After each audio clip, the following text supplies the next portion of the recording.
இனி விரிவான செய்திகள். முன்னாள் பாரத பிரதமர் ஜவஹர்லால் நேருவின் நினைவு நாளையொட்டி அவரது சிலைக்கு அரசு சார்பில் அமைச்சர்கள், காங்கிரஸ் கட்சியினர் மாலை அணிவித்து மரியாதை செலுத்தினர். முன்னாள் பாரத பிரதமர் பண்டித ஜவஹர்லால் நேருவின் நினைவு தினம் புதுவை அரசு சார்பில் அனுசரிக்கப்பட்டது. புதுவை கடற்கரை சாலையில் உள்ள அவரது திருவுருவ சிலைக்கு அமைச்சர்கள் தேனி ஜெயக்குமார், லட்சுமி நாராயணன், துணை சபாநாயகர் ராஜவேலு, அரசு குருடா ஏகேடி ஆறுமுகம், சட்டமன்ற உறுப்பினர்கள் லட்சுமிகாந்தன், பாஸ்கரன் ஆகியோர் மாலை அணிவித்து மரியாதை செலுத்தினர். இதேபோல் காங்கிரஸ் கட்சி சார்பில் கட்சியின் தலைவர் வைத்திலிங்கம் எம்பி, முன்னாள் முதலமைச்சர் நாராயணசாமி, முன்னாள் அமைச்சர் கந்தசாமி, முன்னாள் அரசு கொறடா அனந்தராமன், முன்னாள் சட்டமன்ற உறுப்பினர்கள், காங்கிரஸ் கட்சியை சேர்ந்த துணைத் தலைவர்கள், மகிழா காங்கிரஸ் நிர்வாகிகள் உள்ளிட்ட காங்கிரஸ் கட்சியை சார்ந்த நிர்வாகிகள் என அனைவரும் திரளாக கலந்து கொண்டு நேருவின் சிலைக்கு மலர் தூவி, மேலும் செய்தி மற்றும் விளம்பரத்துறை சார்பில் இயக்குநர் தமிழ்செல்வன் கடற்கரை சாலையில் அமைந்துள்ள நேருவின் சிலைக்கு மாலை அணிவித்து மரியாதை செலுத்தினார். 3 ஆண்டுகளாக புதுவையில் தங்கி கஞ்சா விற்பனையில் ஈடுபட்டு வந்த ஒடிசா மாநிலத்தை சேர்ந்த இளைஞரை திருபுவனை போலீசார் கைது செய்து 5.5 கிலோ கஞ்சாவை பறிமுதல் செய்தனர்.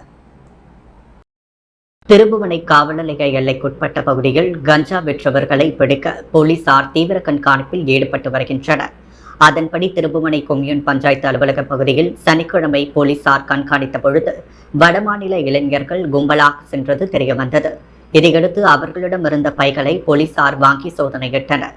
அப்பொழுது ஒடிசா மாநிலத்தை சேர்ந்த 32 வயதாகும் ஜெயகிருஷ்ண ஜென என்பவரின் பையில் கஞ்சா இருப்பது தெரியவந்தது. இதையடுத்து 5.5 கிலோ எடையுள்ள கஞ்சாவை கைப்பற்றினர்.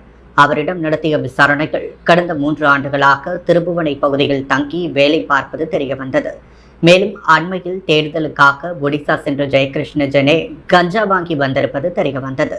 இது தொடர்பாக வழக்கு பதிவு செய்து அவரை கைது செய்த போலீசார் தொடர்ந்து தீவிர விசாரணை நடத்தி வருகின்றனர். புதுச்சேரி நகர பகுதியில் அமைந்துள்ள சாலையோர உணவகத்தில் சுகாதாரமற்ற முறையில் உணவு வழங்கப்படுவது குறித்து நடவடிக்கை எடுக்க வேண்டுமென பொதுமக்கள் கோரிக்கை விடுத்துள்ளனர். சுற்றுலா நகரமான புதுச்சேரிக்கு வார இறுதி நாட்களில் ஏராளமான சுற்றுலா பயணிகள் வருவது வழக்கம். புதுச்சேரியில் உள்ள சாலையோர கடைகளில் உணவு அருந்தி வருகின்றனர். இந்த நிலையில் புதுச்சேரி நகர பகுதியான செட்டி வீதியில் உள்ள சாலையோர உணவகத்தில் சுகாதாரமற்ற முறையில் உணவு வழங்கப்படுவதாக குற்றச்சாட்டு எழுந்துள்ளது. வெளிப்படையாக இட்லி, பரோட்டா உள்ளிட்ட உணவுப் பொருட்கள் வைக்கும் பொழுது அதில் ஈ, கொசு உள்ளிட்ட பல்வேறு பூச்சிகள் விழுவதும் அதனை கண்டுகொள்ளாமல் உணவகத்தின் ஊழியர்கள் அதனை சாப்பிட வருபவர்களுக்கு வழங்குவதாகவும் புகார்கள் எழுந்துள்ளது. மேலும் இது தொடர்பாக நடவடிக்கை எடுக்க வேண்டும் எனவும் பொதுமக்கள் கோரிக்கை விடுத்துள்ளனர். இலங்கை சென்ற புதுச்சேரி சபாநாயகர் செல்வம் 800 ஆண்டுகளுக்கு மேல் பழமை வாய்ந்த பொன்னம்பலவான சுவாமிகள் ஆலயத்திற்கு சென்று சுவாமி தரிசனம் செய்தார். இலங்கை நாட்டிற்கு சென்றுள்ள புதுச்சேரி சட்டப்பேரவைத் தலைவர் செல்வம் இன்று இலங்கை தலைநகர் கொழும்பிலிருந்து பிரசித்தி பெற்ற அருள்மிகு ஸ்ரீ பராசக்தி அம்மன் ஆலயம் மற்றும் 800 ஆண்டுகளுக்கு மேல் பழமை வாய்ந்த பொன்னம்பலவான சுவாமிகள் ஆலயத்திற்கு சென்று சுவாமி தரிசனம் செய்தார். பொன்னம்பலவான சுவாமிகள் ஆலயத்தில் இந்து மத குருமார் தலைவர் சுவாமி சிவாச்சாரியாரை சந்தித்து ஆசிர் பெற்றார். இந்த நிகழ்வுகளில் இலங்கை அரசின் எதிர்க்கட்சி தலைவரின் அரசியல் ஆலோசகரும் நேர்முக உதவியாளருமான உமாச்சந்திர பிரகாஷ் உடனிருந்தார். முன்னதாக இந்த ஆலயங்களின் நிர்வாகத்தினர் சட்டப்பேரவைத் தலைவருக்கு சிறப்பான வரவேற்பு அளித்தனர். அப்பொழுது புதுச்சேரி மாநில பாஜக துணைத் தலைவர் ஜெயக்குமார் ரெட்டியார், பாஜக மாநில இளைஞரணி செயலாளர் வருண் மற்றும் ராஜன் ஆகியோர் உடனிருந்தனர். கிழக்கு கடற்கரை சாலையில் உள்ள வட்டாட்சியர் அலுவலகத்திற்கு சென்ற சட்டமன்ற உறுப்பினர் கல்யாண சுந்தரம் திடீரென மாணவர்கள் மற்றும் பெற்றோர்களின் குறைகளை கேட்டறிந்து அங்குள்ள அதிகாரிகளிடம் வாக்குவாதத்தில் ஈடுபட்டதால் பரபரப்பு ஏற்பட்டது. புதுச்சேரியில் வட்டாட்சியர் அலுவலகங்களில் வருமானம், ஜாதி உள்ளிட்ட சான்றிதழ் வாங்க மாணவர்களை காலதாமதமாக்குவதாலும் சிறிய அலுவலகத்தில் 3-4 மணி நேரம் மாணவர்களை காக்க வைத்து அளக்க வைப்பதாகவும், மேலும் சான்றிதழ் வாங்க வரும் மாணவர்கள் மற்றும் பெற்றோர்களை ஒருதலைபட்சமாக பேசுவதாக பல்வேறு புகார்கள் சட்டமன்ற உறுப்பினர் கல்யாண சுந்தரிடம் பெற்றோர்கள் தெரிவித்தனர். இதையடுத்து சட்டமன்ற உறுப்பினர் கல்யாண சுந்தரம் திடீரென கிழக்கு கடற்கரை சாலையில் உள்ள வட்டாட்சியர் அலுவலகத்திற்கு சென்று மாணவர்கள் மற்றும் பெற்றோர்களின் குறைகளை கேட்டறிந்து மாணவர்களை அலைகழிக்காமல் உடனடியாக தேவைப்படும் சான்றிதழை வழங்குமாறு அதிகாரிகளிடம் வாக்குவாதத்தில் ஈடுபட்டதால் பரபரப்பு ஏற்பட்டது. புதுவையில் கலைஞர் அறிவாலயம் கட்ட தமிழக முதல்வர் ஸ்டாலின் அனுமதி அளித்துள்ள நிலையில் புதுச்சேரி கிழக்கு கடற்கரை சாலையில் உள்ள திமுகவிற்கு சொந்தமான இடத்தில் கலைஞர் அறிவாலயம் புதுச்சேரி நகர குழுமத்தின் அனுமதி பெற்று கட்டப்பட உள்ளது. புதுவை மாநில திமுக செயற்குழு கூட்டம் லப்புட்பேரியில் உள்ள கட்சி தலைமை அலுவலகத்தில் நடைபெற்றது. மாநில அவைத் தலைவர் SP சிவகுமார் தலைமை தாங்க மாநில துணை அமைப்பாளர் சட்டமன்ற உறுப்பினர் அனிபால் கண்ணடி, மாநில பொருளாளர் சட்டமன்ற உறுப்பினர் செந்தில்குமார், மாநில இளைஞரணி அமைப்பாளர் சட்டமன்ற உறுப்பினர் சம்பத் ஆகியோர் முன்னிலை வகித்தனர். மாநில திமுக அமைப்பாளரும் சட்டமன்ற எதிர்க்கட்சித் தலைவருமான சிவா தீர்மானங்களை விளக்கி சிறப்புரையாற்றினார். இதில் தமிழக முன்னாள் முதல்வர் கருணாநிதியின் 100ஆண்டு விழாவின் நிறைவு விழாவை மாநிலம் முழுவதும் தொண்டர்களின் குடும்ப விழாவாக, மக்கள் விழாவாக கோலாகலமாக கொண்டாட உள்ளோம். வரும் ஜூன் 3ஆம் தேதி புதுச்சேரி மாவட்டத்தில் தொகுதிதோறும் திமுக கொடியேற்றி இனிப்புகள் வழங்கப்படும். புதுச்சேரி மாவட்டத்தில் உள்ள முதியோர் இல்லம், கருணை இல்லம், பார்வையற்றோர், மனநலம் குன்றியோர் பள்ளிகளில் அறுசுவை உணவு வழங்கப்படும். ஜூன் மாதம் முழுவதும் இரத்த தானம், மருத்துவ முகாம்கள் நடத்துதல், மரக்கன்றுகள் நடுதல், ஏழை எளியோருக்கு நலத்திட்டம் வழங்குதல், பள்ளி மாணவர்களுக்கு இலவச நோட்டு புத்தகங்கள் வழங்குதல் உள்ளிட்ட பல்வேறு நலத்திட்ட உதவிகள் செய்யப்படும். தொகுதிதோறும் பகுத்தறிவு பாசறை கூட்டங்கள் நடத்தப்படும். புதுவையில் கலைஞர் அறிவாலயம் கட்டும் திட்டத்திற்கு தமிழக முதல்வர் ஸ்டாலின் அனுமதி அளித்துள்ளார். அதன்படி கிழக்கு கடற்கரை சாலையில் உள்ள திமுகவுக்கு சொந்தமான இடத்தில் புதுச்சேரி நகர குழுமத்தின் அனுமதி பெற்று புதுவை மாநில திமுகவின் அனைத்து நிலையில் உள்ள நிர்வாகிகள் மற்றும் தொண்டர்களின் பங்களிப்போடு கலைஞர் அறிவாலயம் கட்டப்படும் உள்ளிட்ட தீர்மானங்கள் நிறைவேற்றப்பட்டது. ஜாதி பெயரை கூறி தாழ்த்தி அவமானப்படுத்தியதாக தன்வந்திரி நகர் PCR செல் காவல் நிலையத்தில் அளிக்கப்பட்ட புகாரின் மீது நடவடிக்கை எடுக்காததால் தேசிய தாழ்த்தப்பட்டோர் ஆணையத்தை அணுக முடிவு செய்துள்ளதாக பாதிக்கப்பட்ட தனியார் நிறுவன ஊழியர் தெரிவித்துள்ளார். புதுச்சேரி பாகூர் பரிக்கல்பட்டு கிராமத்தை சேர்ந்தவர் ஐயப்பன். இவர் புதுச்சேரி நெல்லித்தோப்பு மரமிலையடிகள் சாலையில் உள்ள CCTV ஷோரூமில் கம்ப்யூட்டர் ஆபரேட்டராக பணிபுரிந்து வருகிறார். கடந்த 23ஆம் தேதி ஷோரூமில் பணி செய்து கொண்டிருக்கும் பொழுது ஷோரூமின் உரிமையாளரான அனில்குமாரும் அவரது கட்டிடத்தின் உரிமையாளருமான ராஜராஜனும் சத்தமாக பேசிக் கொண்டிருந்ததாக கூறப்படுகிறது. அப்பொழுது குறுக்கிட்ட கம்ப்யூட்டர் ஆபரேட்டர் கிருஷ்ணன், வேலை செய்ய இடையூறாக இருக்கிறது, எதற்காக சத்தம் போட்டு பேசுகிறீர்கள் என்று ராஜராஜனை கேட்டுள்ளார். அப்பொழுது கிருஷ்ணன் அம்பேத்கர் உருவம் பொறிக்கப்பட்ட டிஷர்ட் அணிந்து இருந்திருக்கிறார். அதை பார்த்த ராஜராஜன், உன் டிஷர்ட்டை பார்த்தாலே நீ என்ன ஜாதி என்று தெரிகிறது, நீ எல்லாம் பேசக்கூடாது என்று தகாத வார்த்தையால் ஜாதி பெயரை சொல்லி பேசியதோடு கொலை மிரட்டல் விடுத்ததாக கூறப்படுகிறது. இதனால் மன உளைச்சலுக்கு ஆளான கிருஷ்ணன் தன்வந்திரி நகர் PCR செல் காவல் நிலையத்தில் புகார் அளித்தார். புகாரை பெற்றுக்கொண்ட போலீசார் இதுவரை அந்த புகாரின் மீது எந்த நடவடிக்கையும் எடுக்கவில்லை. கிருஷ்ணன் பலமுறை கேட்டும் வழக்கு பதிவு செய்யப்படவில்லை. இந்த நிலையில் செய்தியாளர்களை சந்தித்த கிருஷ்ணன், CCTV ஷோரூமில் பணி செய்து கொண்டிருக்கும் ஏன் சத்தமாக பேசியிருக்கிறீர்கள் என்று கேட்டதற்காக ராஜராஜன் என்ற நபர் தன்னுடைய டிஷர்ட்டில் அம்பேத்கர் உருவம் குறித்த படத்தை பார்த்து, உன் டிஷர்ட்டை பார்த்தாலே நீ என்ன ஜாதி என்று தெரிகிறது, நீ எல்லாம் பேசக்கூடாது என்று ஒருமையில் பேசி அவமானப்படுத்தியதாகவும் இது சம்பந்தமாக PCR செல் காவல் நிலையத்தில் புகார் கொடுத்தும் இதுவரை நடவடிக்கை எடுக்கவில்லை என்று குறிப்பிட்டார்.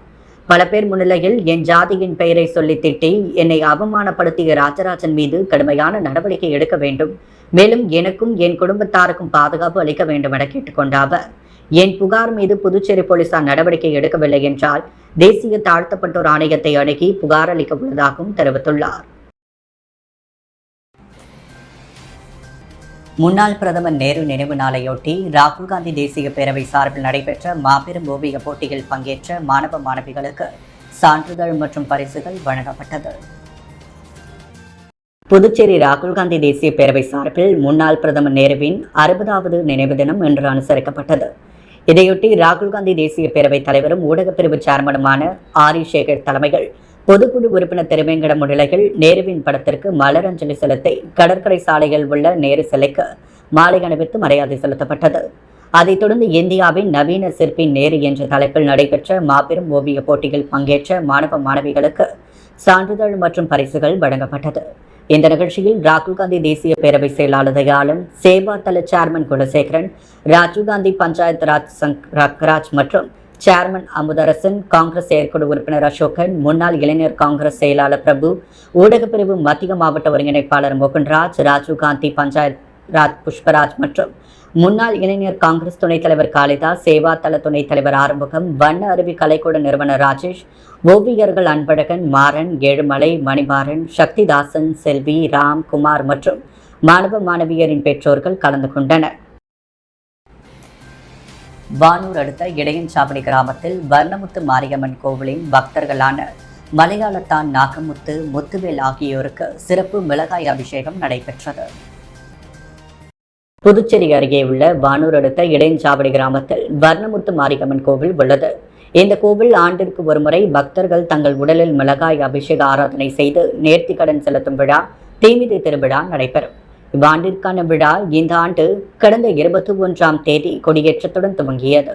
தினம்தோறும் காலை சுவாமிகளுக்கு அபிஷேக ஆராதனைகள் நடைபெற்று இரவு 9 மணிக்கு விநாயகர், அம்மன், ஸ்ரீதேவி பூதேவி சமேத ஸ்ரீ வெங்கடேச பெருமாள், அழகுமுத்து ஐயனாரப்ப சுவாமி, பூரணி பொற்கலையம்மன் வீதி உலாவும் நடைபெற்றது.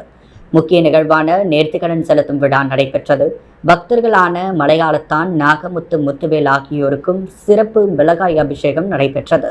அதைத் தொடர்ந்து பக்தர்கள் நேர்த்திக்கடனாக செலுத்திய பால், பழம், பன்னீர், நெய், மிளகாய் சாந்து, மஞ்சள், குங்குமம், விபூதி உள்ளிட்ட 54 பொருட்களை கொண்டு அபிஷேகம் செய்யப்பட்டது. விழாவில் ஏராளமான பக்தர்கள் சுவாமி தரிசனம் செய்தனர். சென்னையில் நடைபெற்ற உலக சாதனை நிகழ்ச்சியில் புதுவையைச் சேர்ந்த இரட்டையர்கள் கலந்து கொண்டு பதக்கம் வென்று சான்றிதழ்களை பெற்றுள்ளனர். யூனிவர்சல் புக் ஆஃப் ரெக்கார்ட் மற்றும் future Kalam book of record புத்தகங்களில் பதிவு செய்வதற்காக விசாகா ஸ்போர்ட்ஸ் மற்றும் மியூசிக் நிறுவன பிரகாஷ் ஆகியோர் சார்பில் காற்று துப்பாக்கியை ஒரே கையில் பிடித்து சுடுதல், தோளில் சுமந்து சுடுதல் குறித்த நேரத்தில் ஏர்கன் புல்லட் நிரப்புதல் என உலக சாதனை நிகழ்ச்சி சென்னை ராஜு கீழ்ப்பாக்கத்தில் நடைபெற்றது. 5 தனிநபர்கள் மற்றும் ஒரு இரட்டையர்கள் கலந்து கொண்ட இந்த உலக சாதனை நிகழ்ச்சியில் புதுச்சேரி வானரப்பேட்டை அலைம்பீடியை சேர்ந்த ரவிக்குமார், சுகுமதி இவர்களின் புதல்வர்கள் இரட்டையர்களான சிறுவர்கள் துருவன், துவாரகன் மற்றும் உதயகுமார் ஆகியோர் கலந்து கொண்டு சாதனை படைத்தனர். இந்த நிகழ்ச்சியில் சிறப்பு விருந்தினர்களாக யூனிவர்சல் புக் ஆஃப் ரெக்கார்ட் சார்பில் டாக்டர் பாபு பாலகிருஷ்ணன் மற்றும் மஞ்சு ஆகியோர் கலந்து கொண்டு சாதனை படைத்த சிறுவர்களுக்கு பாராட்டி பதக்கங்களை வழங்கி சான்றிதழ்களை வழங்கினார். மேலும் இந்த அமைப்பானது கடந்த ஆண்டு 16 உலக சாதனை நிகழ்ச்சிகளை நடத்தியுள்ளது என்பது குறிப்பிடத்தக்கது. புதுச்சேரியில் அரசு பள்ளி ஏழை எளிய மாணவர்களுக்கு தொடர்ந்து 25வது நாளாக கல்வி சார்ந்த உபகரணங்களை வழக்கறிஞர் ஐயப்பன் வழங்கி வாழ்த்துக்களை தெரிவித்துள்ளார். புதுவையில் தொடர்ந்து 25வது நாளாக அரசு பள்ளி ஏழை எளிய மாணவர்களுக்கு கல்வி சார்ந்த உபகரணங்களை வழக்கறிஞர் ஐயப்பன் முருங்கப்பாக்கத்தில் உள்ள அவரது அலுவலகத்தில் வழங்கி வருகிறார். தொடர்ந்து மாணவர்களிடம் உரையாற்றுகையில், மாணவர்களிடம் நன்றாக படிக்க வேண்டும், படித்து உயரிய பதவிக்கு செல்ல வேண்டும், அநியாயத்தையும் ஊழல் அதிகாரிகளையும் லஞ்சம் வாங்குபவர்களையும் தட்டி கேட்க வேண்டும், தீய பழக்கத்தை கற்றுக்கொள்ள வேண்டாம் என கேட்டுக்கொண்டார். மேலும் அரசு பள்ளி மாணவர்களின் விளிம்பு நிலையில் உள்ள கல்வி சார்ந்த உபகரணங்களை எந்த சூழ்நிலையிலும் வாங்க முடியாமல் தவிக்கும் பெற்றோர்கள் இல்லாத தாய் அல்லது தந்தை இல்லாதவர்கள் மாணவர்கள் மட்டுமே அணுகுமாறும் கேட்டுக்கொண்டார். அவர்களின் பள்ளி அடையாள அட்டையை கண்டிப்பாக கொண்டு வர வேண்டும் என்றும் வழக்கறிஞர் ஐயப்பன் கேட்டுக்கொண்டார். பின்பு ஆய்வு செய்து தேர்வு செய்து கல்வி சார்ந்த உபகரணங்கள் வழங்கப்படும் என்றும் தெரிவித்துள்ளார். மேலும் எல்லா வருடத்திலும் மே 1 முதல் 31ஆம் தேதி வரை கல்வி சார்ந்த உபகரணங்கள் கிடைக்கும் எனவும், மற்ற நாட்களில் எல்லா ஞாயிற்றுக்கிழமைகளிலும் கிடைக்கும் எனவும், அவசர தேவை இருப்பின் மாணவர்களுக்காக 24 மணி நேரம் அலுவலகம் திறந்து இருக்கும் எனவும் தெரிவித்துள்ளார். புதுவையின் அன்றாட நிகழ்வுகளை காண பாண்டி ஹெட்லைன்ஸ் யூடியூப் சேனலை சப்ஸ்கிரைப் பண்ணுங்க. தொடர்ந்து எங்களுடன் இணைந்திருக்க பக்கத்தில் உள்ள பெல் பட்டனை பிரஸ் பண்ணுங்க, லைக் பண்ணுங்க, ஷேர் பண்ணுங்க. என்றும் உங்களுடன் பாண்டி ஹெட்லைன்ஸ்.